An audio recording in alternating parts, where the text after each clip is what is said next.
Noneno e magawa ma Kasarani kata Kasarani Sports View tok moko kuom jotenda KUPPET wit oko e romo mane oluong mondo gichopie. Jofwambo bende ne okowe e ywarruok no kod jo sude marotenge manochwalo arita e romono.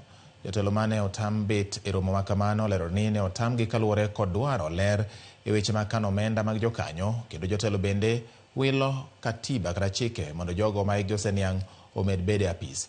Jakom Omboko Milemba kod jagoro mar KUPPET Kelo Misori otamore chiwo pachgi kane ok gimako simbe mondo gichiw ler e wach makamano. Jotelogo mag KUPPET obedo gi penjo gimomiyo otamgi bedo e bura mane oluonggie ka koro to owitgi oko kod rowere ma okodi ma dwaro mondo kata mane osir kod obila.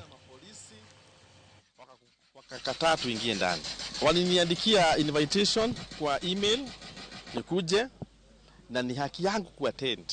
Mimi na represent branch ya Laikipia yote, walimu wote wa Laikipia, mimi ndiye na represent hapa.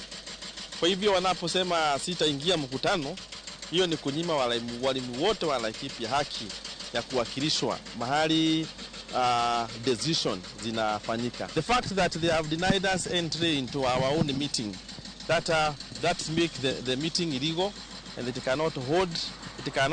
Even if the decision that they made is just a useless decision. They told us to wait for 30 minutes, that our tags will be ready.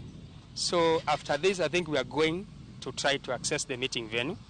If they block us, we will see what next. But for now, as long as we have the letters to attend the meeting, and as long as our constitution allows us to attend the meetings, and we are the lawmakers within this council, then we have all the rights to access the meeting then. So